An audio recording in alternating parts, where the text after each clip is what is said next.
Salut à tous les géographes, c'est Kevin et on se retrouve aujourd'hui pour une première vidéo sur la chaîne qui portera sur l'Afghanistan en forme longue, Émirat islamique d'Afghanistan. Il s'agit d'une théocratie islamique unitaire, le commandeur des croyants de son nom, Ayatollah Akhundzada, est le chef de l'État. La capitale politique, économique et culturelle du pays est Kaboul, les langues officielles le dari et le pachto. La population de 37,5 millions d'Afghans. La superficie du pays, quant à elle, est de 652 230 km². Et la monnaie utilisée est l'afghani. Géographie. L'Afghanistan est un pays d'Asie centrale.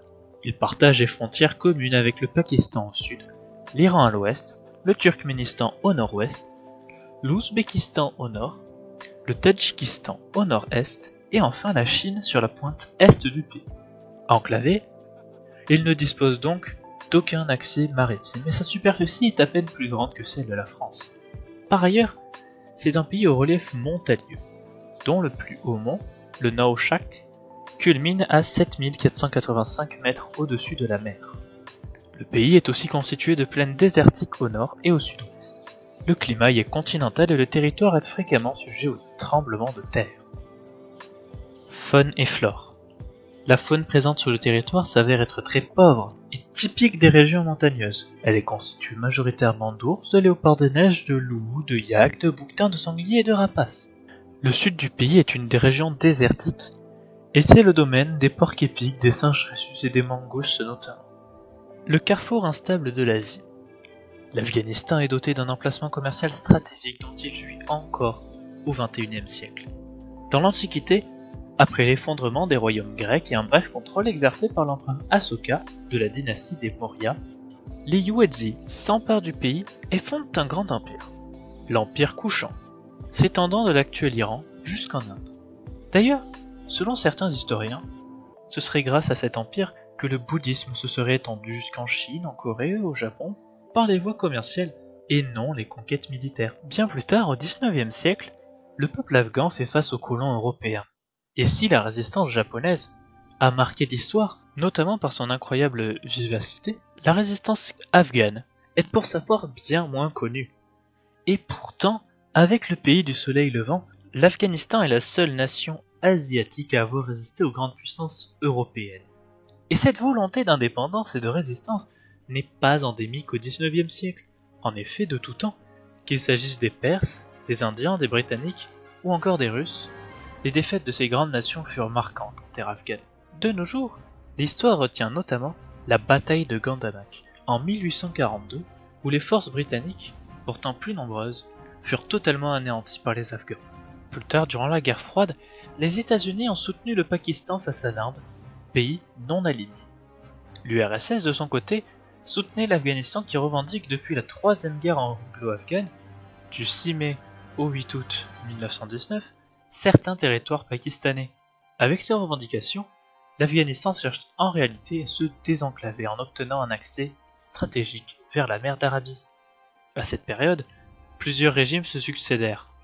La monarchie est notamment renversée pour devenir une république. Seulement ce régime politique ne survivra que quelques temps, puis sera renversé par l'armée afghane et enfin l'Union soviétique. La première guerre d'Afghanistan sera déclenchée de 1979 à 1989, et les forces soviétiques, aux côtés des forces afghanes communistes, se battront contre les guerriers saints Moudjahidine, soutenus notamment par les États-Unis, le Royaume-Uni, la Chine ou encore l'Arabie Saoudite. Puis, de 1989 à 1992, eut lieu la Seconde Guerre d'Afghanistan. Celle-ci aura lieu après le retrait de l'URSS. Les troupes communistes afghanes furent donc laissées seules pour faire face à leurs assaillants et seront très rapidement dépassées. En 1992, le régime de Najibullah tomba et l'Alliance du Nord arriva au pouvoir, mais celle-ci doit faire face à une très grande instabilité du pays. En 1997, les talibans prennent le contrôle du pays, à l'exception d'une seule région au nord-est où s'est installée l'Alliance du Nord. Après quelques années de guerre, les talibans instaurent une paix relative et tentent de faire de l'Afghanistan, je cite, le plus pur État islamique du monde. En 2001, Après l'assassinat du chef de l'Alliance du Nord et les attentats du 11 septembre 2 jours après, les États-Unis, appuyés des forces de l'OTAN, déclenchent la troisième guerre d'Afghanistan. Pour les États-Unis, le but n'est autre que de punir les talibans qui avaient hébergé dans leur pays les terroristes islamistes d'Al-Qaïda ayant commis des attentats.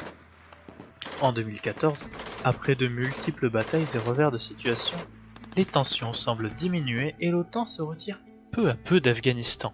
Le dernier pas est réalisé par l'ex-président américain Donald Trump, qui décida en 2018 de retirer l'ensemble de ses troupes du pays après un engagement très coûteux de 1000 milliards de dollars, 2400 morts et 20 400 blessés parmi les soldats américains.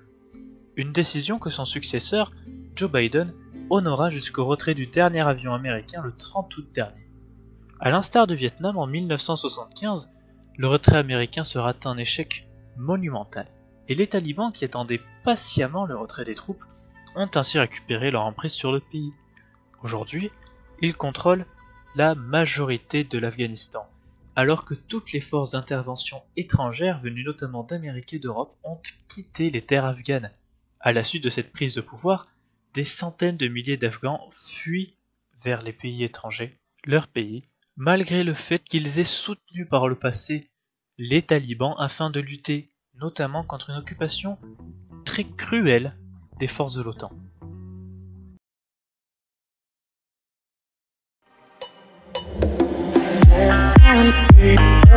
About